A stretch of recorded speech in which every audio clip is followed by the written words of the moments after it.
श्री कृष्ण गोविंद हरे मुरारी, हे नाथ नारायण वासुदेवा।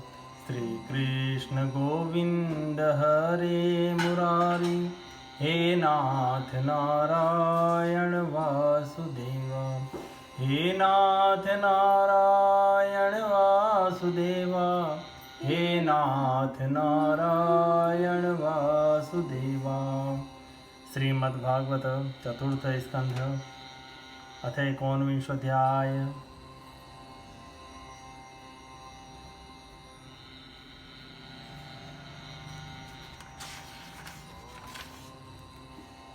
अथ विंशोऽध्याय।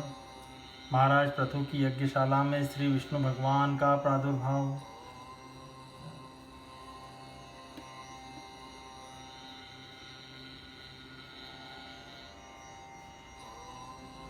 मैत्रेय उवाच। भगवानपि वैकुण्ठः साकं मघवता विभुः, यज्ञैर्यज्ञपतिस्तुष्टो यज्ञभुकतमभाषत। श्रीभगवानुवाच। एष ते कारणीदभङ्गं हयमेधशतस्य, क्षमापयत आत्मानममुष्य क्षन्तुमर्हसि। सुधियः साधवो लोके नरदेव नरोत्तमः, नाभिर्दुह्यन्ति भूतेभ्यो यर्हिनात्मा कलेवरम।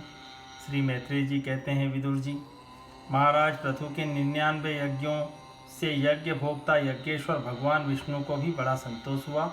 उन्होंने इंद्र के सहित वहां उपस्थित होकर उनसे कहा।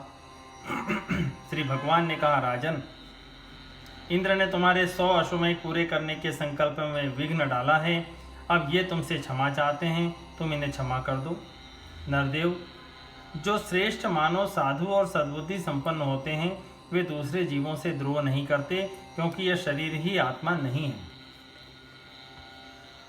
पुरुषा यदि मुह्यन्ति त्वादृशादेव मायया, श्रम एव परम जातो दीर्घया वृद्ध सेवया। अतः कायमिमं विद्वान् विद्या काम कर्मभिः आरब्ध इति नैवास्मिन् प्रतिबुद्धोऽनुसज्जते। असंसक्त शरीरेऽस्मिन् मुनोत्पादिते ग्रहे, अपत्ये द्रविणे वापि कः कुर्यान्मन्मताम्बुधः। एकः शुद्धः स्वयं ज्योतिर्निर्गुणो सगुणाश्रयः, सर्वगो नावृत्तः साक्षी निरात्मात्मात्मनः परः। य एव सन्तमात्मानमात्मस्थं वेद पुरुषः, नाज्यते प्रकृतिस्थोऽपि यद्गुणे स मयि स्थितः। य स्वधर्मेण मां नित्यं निराशी श्रद्धयान्वितः, भजते शनकैस्तस्य मनोराजन् प्रसीदति। परित्यक्तगुणः सम्यग्दर्शनो विशदाशयः, शान्ति में समवस्थानं ब्रह्मकैवल्यमश्नुते। उदासीनमिवाध्यक्षं द्रव्यज्ञानक्रियात्मनां, कूटस्थमीममात्मानं यो वेदाप्नोति शोभनं। भिन्नस्य लिङ्गस्य गुणप्रवाहो द्रव्यक्रियाकारकचेतनात्मनः, द्रष्टासु संपत्सु विपत्सु सूरयो न विक्रियन्ते मयि बद्धसौहृदः। यदि तुम लोग भी मेरी माया से मोहित हो जाओ तो समझना चाहिए कि बहुत दिनों तक की हुई ज्ञानीजनों की सेवा से केवल श्रम ही हाथ लगा। ज्ञानवान पुरुष इस शरीर को अविद्या, वासना और कर्मों का ही पुतला समझकर इसमें आसक्त नहीं होता। इस प्रकार जो इस शरीर में ही आसक्त नहीं है, वह विवेकी पुरुष इससे उत्पन्न हुए घर, पुत्र और धन आदि में भी किस प्रकार ममता रख सकता है। यह आत्मा एक शुद्ध, स्वयं प्रकाश, निर्गुण, गुणों का आश्रय स्थान, सर्वव्यापक, आवरण शून्य, सबका साक्षी एवं अन्य आत्मा से रहित है, अतएव शरीर से भिन्न है। जो पुरुष इस देह स्थित आत्मा को इस प्रकार शरीर से भिन्न जानता है, वह प्रकृति से संबंध रखते हुए भी उसके गुणों से लिप्त नहीं होता, क्योंकि उसकी स्थिति मुझ परमात्मा में रहती है। राजन, जो पुरुष किसी प्रकार की कामना न रखकर अपने वर्णाश्रम के धर्मों द्वारा नित्य प्रति श्रद्धा पूर्वक मेरी आराधना करता है, उसका चित्त धीरे धीरे शुद्ध हो जाता है। चित्त शुद्ध होने पर उसका विषयों से संबंध नहीं रहता तथा उसे तत्व ज्ञान की प्राप्ति हो जाती है। फिर तो वह मेरी समता रूप स्थिति को प्राप्त हो जाता है। यही परम शांति, ब्रह्म अथवा कैवल्य है। जो पुरुष यह जानता है कि शरीर, ज्ञान, क्रिया और मन का साक्षी होने पर भी कूटस्थ आत्मा उनसे निर्लिप्त ही रहता है, वह कल्याण में मोक्ष पद प्राप्त कर लेता है।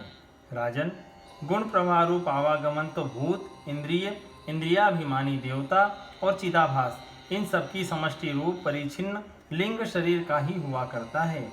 इसमें सर्वसाक्षी आत्मा से कोई संबंध नहीं है। इसका सर्वसाक्षी आत्मा से कोई संबंध नहीं है। मुझ में दृढ़ अनुराग रखने वाले बुद्धिमान पुरुष संपत्ति और विपत्ति प्राप्त होने पर भी कभी हर्ष, शोकादि विकारों के वशीभूत नहीं होते। सम समानोत्तम मध्यमाधमः सुखे च दुखे च जितेन्द्रियाशयः मयोपक्लप्ताखिललोकसंयुतो विद्वत्स्ववीराखिललोकरक्षणं श्रेयप्रजापालनमेव राज्ञो यत्साम्परायेषु कृत्तात् षष्ठमंशम हर्तान्यथा रतपुण्यप्रजानामरक्षिता करहारो गमत्ति एवं द्विजाग्रयानुमतानुवृत्त धर्मप्रधानोऽन्यतमो वितास्या ह्रस्वेन कालेन ग्रहोपयातान् द्रष्टासि सिद्धाननुरक्तलोकः वरं च मत कंचन मानवेन्द्र व्रणीष्वतेऽहं गुणशीलयन्त्रितः नाहं अखेर्वे सुलभस्तपोभियोर्गेन वा यत्समचित्तवर्ती।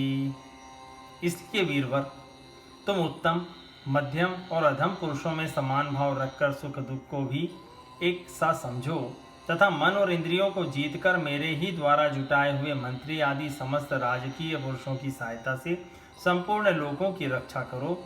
राजा का कल्याण प्रजा पालन में ही है, इससे उसे परलोक में प्रजा के पुण्य का छठा भाग मिलता है। इसके विपरीत जो राजा प्रजा की रक्षा तो नहीं करता किंतु उससे कर वसूल करता जाता है, उसका सारा पुण्य तो प्रजा छीन लेती है और बदले में उसे प्रजा के पाप का भागी होना पड़ता है। ऐसा विचार कर यदि तुम श्रेष्ठ ब्राह्मणों की सम्मति और पूर्व परंपरा से प्राप्त हुए धर्म को ही मुख्यतः अपना लो और कहीं भी आसक्त न होकर इस पृथ्वी का न्यायपूर्वक पालन करते रहो तो सब लोग तुमसे प्रेम करेंगे और कुछ ही दिनों में तुम्हें घर बैठे ही संकादि सिद्धों के दर्शन होंगे। राजन, तुम्हारे गुणों ने और स्वभाव ने मुझको वश में कर लिया है, अतः तुम्हें जो इच्छा हो मुझसे वर मांग लो। उन क्षमा आदि गुणों से रहित यज्ञ, तप अथवा योग के द्वारा मुझको पाना सरल नहीं है। मैं तो उन्हीं के हृदय में रहता हूँ जिनके चित्त में समता रहती है। मैत्रेय उवाच स इत्थमलोकगुरुणा विश्वक्सेनेन विश्वजित् अनुशासित आदेशं शिरसा जग्रहे हरेः स्पर्शतं पादयोः प्रेम्णा वीडितं स्वेन कर्मणा शतक्रतुं परिष्वज्य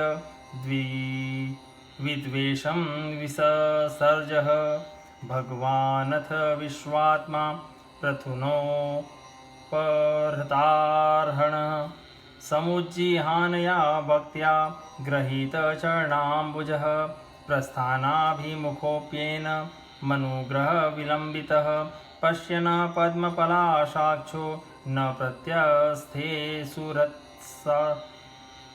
सुहृत्सताम्। मैत्रेय जी कहते हैं, विदुर जी, सर्वलोक गुरु श्री हरि के इस प्रकार कहने पर जगत विजयी महाराज पृथु ने उनकी आज्ञा शिरोधारी की। देवराज इंद्र अपने कर्म से लज्जित होकर उनके चरणों पर गिरना ही चाहते थे कि राजा ने उन्हें प्रेम पूर्वक हृदय से लगा लिया और मनोमालिन्य निकाल दिया। फिर महाराज पृथु ने विश्वात्मा भक्त वत्सल भगवान का पूजन किया और क्षण क्षण में उमड़ते हुए भक्ति भाव में निमग्न होकर प्रभु के चरण कमल पकड़ लिए। श्री हरि वहां से जाना चाहते थे किंतु पृथु के प्रति जो उनका वात्सल्य भाव था उसने उन्हें रोक लिया। वे अपने कमलदल के समान नेत्रों से उनकी ओर देखते ही रह गए, वहां से जा न सके। सादिराजो रचिताञ्जलिर्हरिं विलोकितुं नाशकदश्रुलोचनः की न किञ्चनोवाच स बाष्पविक्लवो हृदोपगुह्यामुमधादवस्थितः अथावमृज्याश्रुकलाविलोकयन् अत्रत्यद्रग्गोचरमाहपूरुषं पदास्पर्शन्तं क्षितिमंसोन्नते विन्यस्तहस्ताग्रमुरंगविद्विषः। आदिराज महाराज पृथु भी नेत्रों में जल भर आने के कारण न तो भगवान का दर्शन ही कर सके और न तो कंठ गदगद हो जाने से कुछ बोल ही सके। उन्हें हृदय से आलिंगन कर पकड़े रहे और हाथ जोड़े ज्यों के त्यों खड़े रह गए। प्रभु अपने चरण कमलों से पृथ्वी को स्पर्श किए खड़े थे। उनका कराग्र भाग गरुड़ जी के ऊंचे कंधे पर रखा हुआ था। महाराज पृथु नेत्रों के आंसू पोंछकर अतृप्त दृष्टि से उनकी ओर देखते हुए इस प्रकार कहने लगे। पृथुर्वाच वरान विभो तद्वरदेश्वरादबुध कथं वृणीते गुणविक्रियात्मनाम ये नारकाणामपि सन्ति देहिनां तानीश कैवल्यपते व्रणेन च न कामयेनाथ तदप्यहं क्वचिन न यत्र युष्मच्चरणाम्बुजासवः महत्तमान्तर्ध्यान्मुखच्युतो विधतस्वकर्णायुतमेष मे वरः स उत्तमश्लोकमहन्मुखच्युतो भवत्पदाम्भोजसुधाकणानिलः स्मृतिं पुनर्विस्मृतत्वमवर्त्मनां कुयोगिनां नो वितरत्यलं वरहे यशः शिवं शुश्रवार्यसंगमे यद्रक्षया चोपशृणोति ते सकृत कथं गुणज्ञो विरमेद्विना पशुं श्रियत्प्रवव्रे गुणसंग्रहेच्छया। महाराज पृथु बोले, मोक्षपति प्रभो, आप वर देने वाले ब्रह्मादि देवताओं को भी वर देने में समर्थ हैं। कोई भी बुद्धिमान पुरुष आपसे देहाभिमानियों के भोगने योग्य विषयों को कैसे मांग सकता है। वे तो नार की जीवों को भी मिलते ही हैं। अतः मैं इन तुच्छ विषयों को आपसे नहीं मांगता।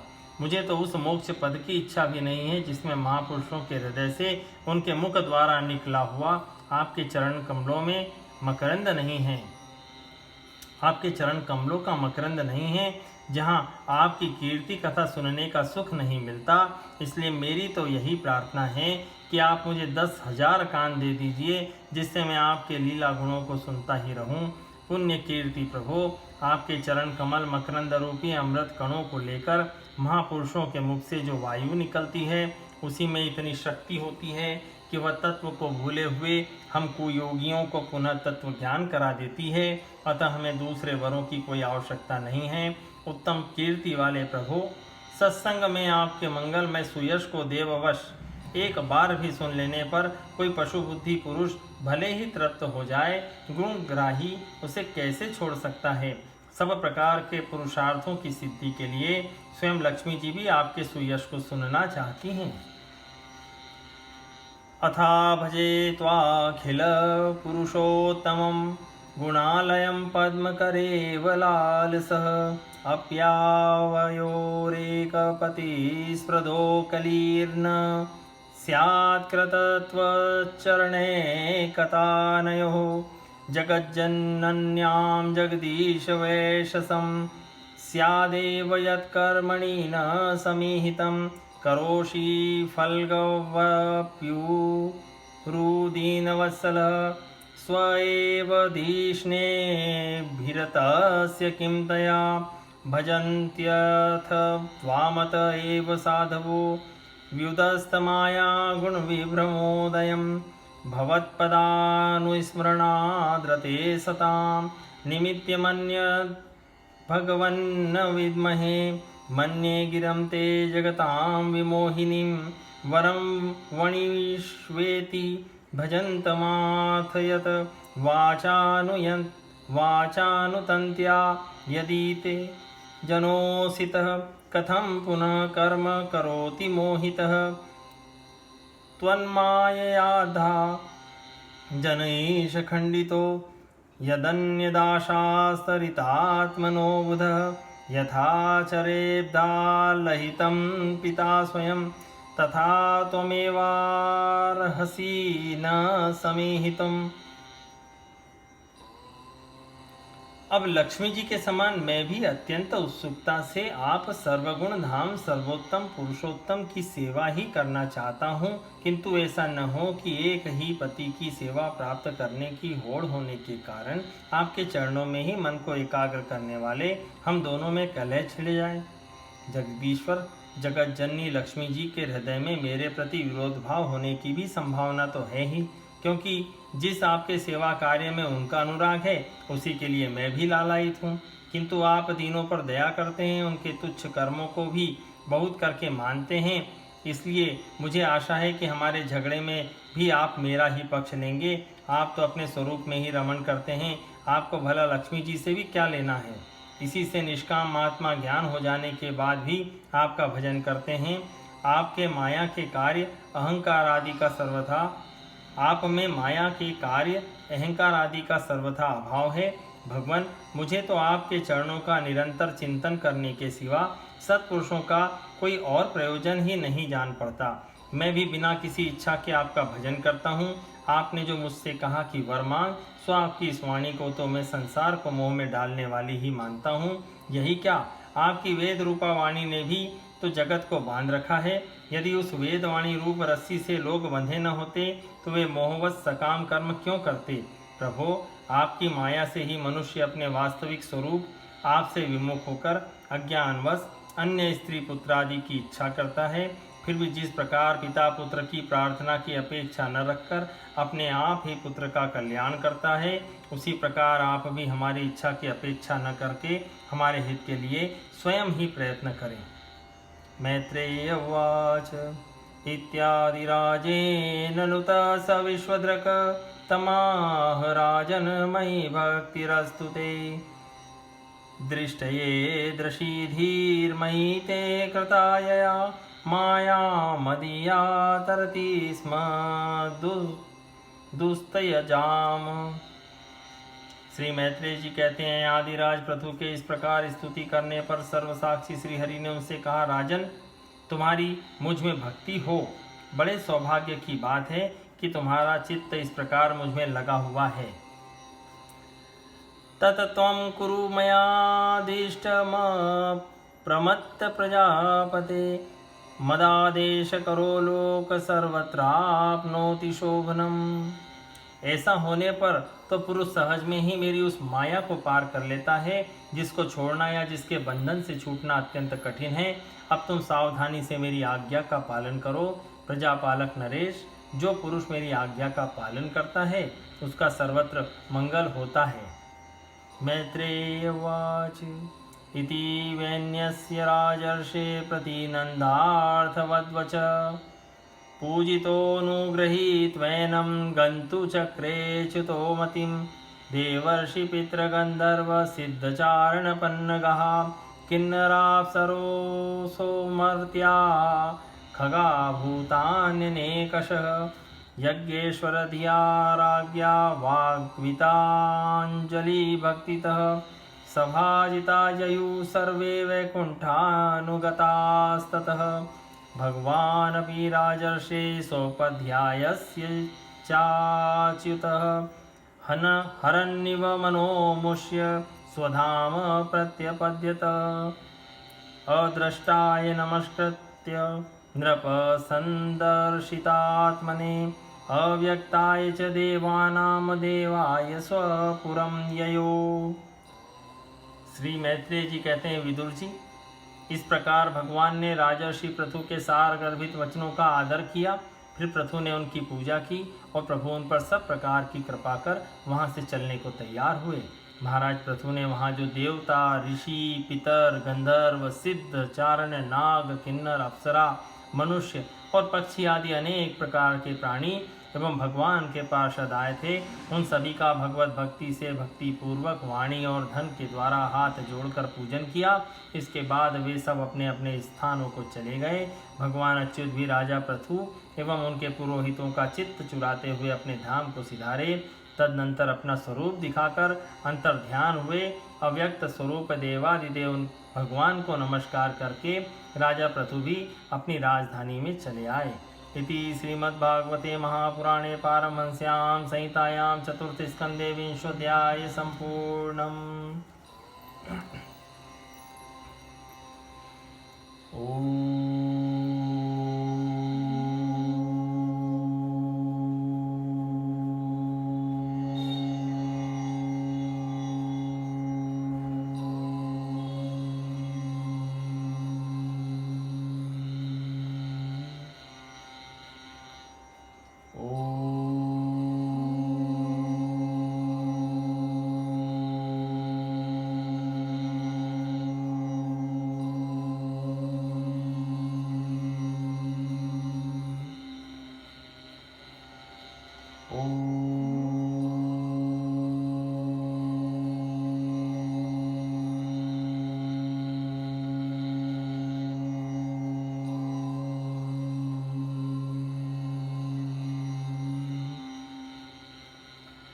श्री कृष्ण गोविंद हरे मुरारी, हे नाथ नारायण वासुदेवा। श्री कृष्ण गोविंद हरे मुरारी, हे नाथ नारायण वासुदेवा। हे नाथ नारायण वासुदेवा, हे नाथ नारायण